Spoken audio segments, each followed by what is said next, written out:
Aujourd'hui, je suis au pied du Mont Aigoual et je vais vous proposer une balade littéraire et hivernale.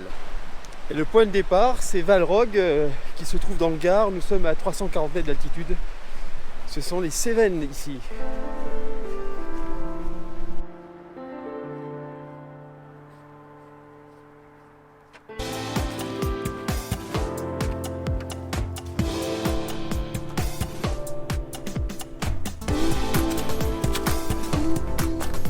La lumière aujourd'hui est fantastique. Faut partir doucement parce que le début est très raide. Mais après ça va un peu se calmer pour repartir de plus belle. Pourquoi j'ai tenu à vous amener ici? C'est parce que c'est le pays d'un romancier célèbre en Cévennes, André Chanson. Et on va aller se recueillir sur sa tombe qui est beaucoup plus haut. André Chanson était protestant. Les protestants dans les Cévennes ont le droit de se faire enterrer sur leur terrain.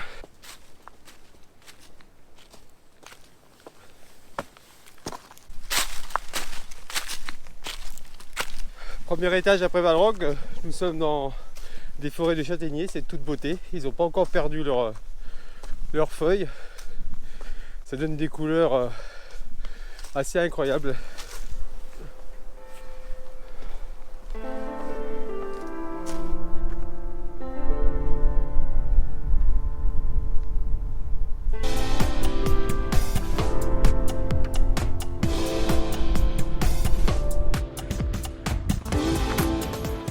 Pour vous situer, André Chanson, il est né à Nîmes en 1900, décédé à Paris en 1983, membre de l'Académie française, directeur des archives de France, ami des plus grands écrivains, Gide, Malraux. Voilà, c'était vraiment quelqu'un, une sommité gardoise. Et pratiquement toute son œuvre littéraire a comme cadre les Cévennes.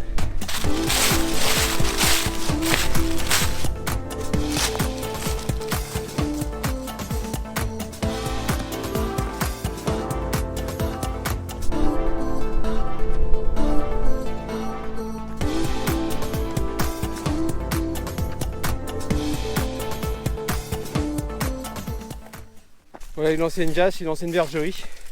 Et je pense qu'André Chanson aurait bien voulu nous conter l'histoire de quelqu'un qui vivait là.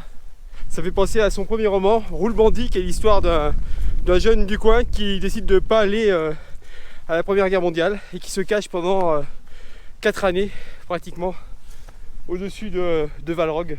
Roule Bandit aurait très bien pu se protéger l'hiver dans cette maison, dans cette masure.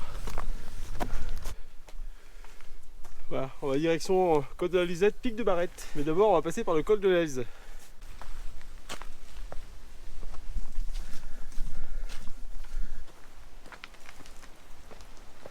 On arrive à présent au col de l'Elze, 696 mètres d'altitude. L'Elze, ça veut dire en patois le chêne vert. Et c'est vrai qu'on en trouve beaucoup sur les parties sud des Cévennes, parties sèches. Alors que là, on est un peu au nord. Ouais, on y voit ici les chênes verts.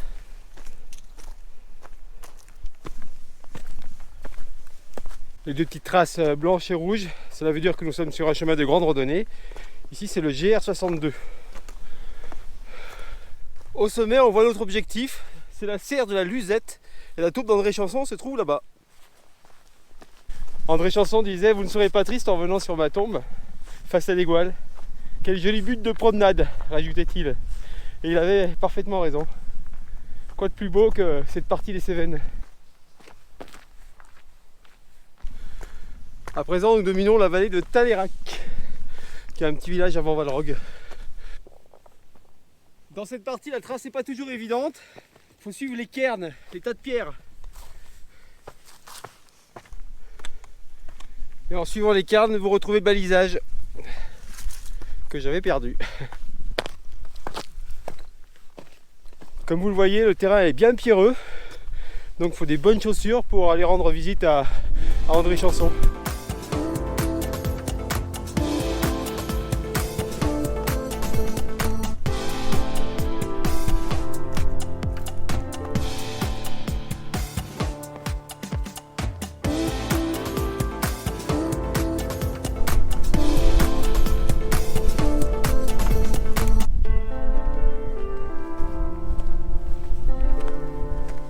Là j'ai basculé vers sans nord et j'ai perdu à peu près 10 degrés. Il y a encore de la neige par terre. J'ai le visage ici qui est fouetté par le vent du nord. Vous voyez ici que le genêt repousse sur des parties qu'on a brûlées. On appelle ça l'écobuage. On met intentionnellement le feu pour permettre de clarifier un peu la montagne et permettre aux brebis de manger, d'avoir de l'herbe. Mais cette pratique n'est pas sans danger parce que parfois le feu n'est pas contrôlé. Tout en bas, Valrog. On est monté pas mal déjà. Hein. Maintenant on rentre dans le parc national des Cévennes. Tout au fond, les Gouales encore face à vous.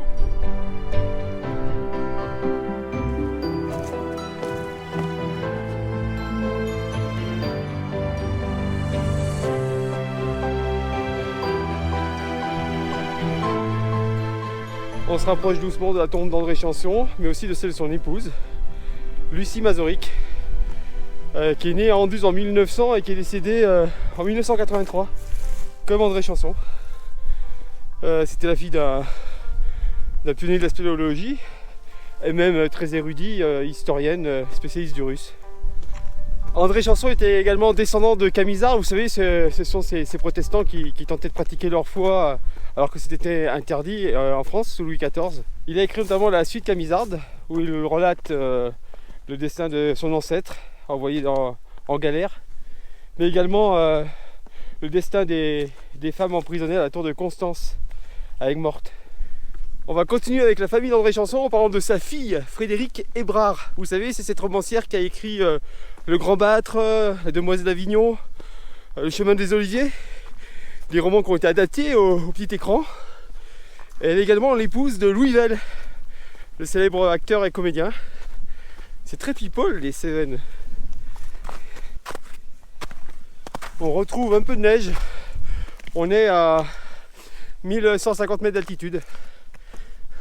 Ce sentier de la Luzette est assez peu connu, beaucoup moins que le sentier des 4000 marches qui part de Valrog et qui monte à l'Égoal. C'est dommage parce que ici la vue est encore plus belle et on voit l'Égoal de loin. André Chanson n'a pas choisi sa tombe par hasard. C'est du plus beau point de vue sur toutes les Cévennes. La pierre tombale est sur le promontoire ici. On arrive au niveau de la forêt de l'Espérou, on est à 1300 mètres d'altitude. Il fait froid, il y a de la neige, il y a du vent. Conditions montagne.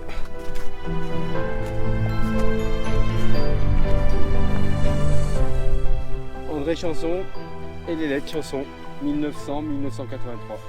Et ce qui est très intéressant sur cette pierre tombale, c'est ceci. Résister. André Chanson est un ancien résistant. Il avait créé un réseau de résistance avec André Malraux. Il a participé aussi au Front républicain en Espagne. Ce résister existe vraiment dans la pierre de la tour de Constance à Aigues-Mortes par ces femmes qui étaient détenues dans cette tour comme Marie Durand. Marie Durand qui a été emprisonnée pendant 38 ans dans la tour de Constance parce qu'elle refusait d'abjurer sa foi. Voilà pourquoi ce mot résister est si important pour André Chanson et pour les gens qui viennent ici. Si vous venez le matin vous recueillir ici, vous serez plein est, le soleil sur les en face à l'Orient, face à Jérusalem.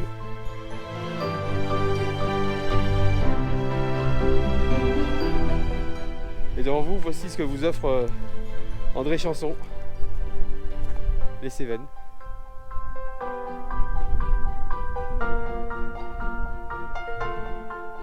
D'ici, on voit bien tout notre cheminement du col de l'Aigle, où il y a le champ, toutes les crêtes, jusqu'ici. Il est temps de prendre congé d'André et de Lénette et on va filer vers le pic de la Barrette pour avoir une jolie vue sur le mont Égoal. Je repars en courant parce qu'il fait froid.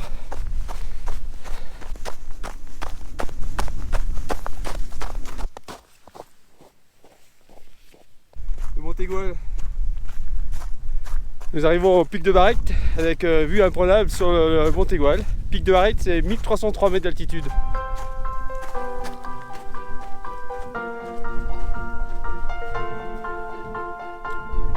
D'ici, c'est la plus belle vue sur le mont Égoal qui est en face. Et en bas, le sentier des 4000 marches sur la crête. Maintenant il est temps de repartir, redescendre, on va redescendre par le même chemin. Ça va être très joli parce que on a en face de nous les Cévennes.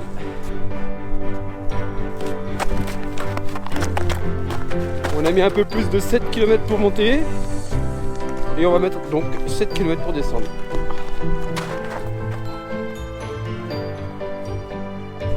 Quand je vous disais que sur certains chemins c'est pas grave de redescendre par le même chemin, là vous en avez la preuve. Qu'est-ce que c'est beau de face.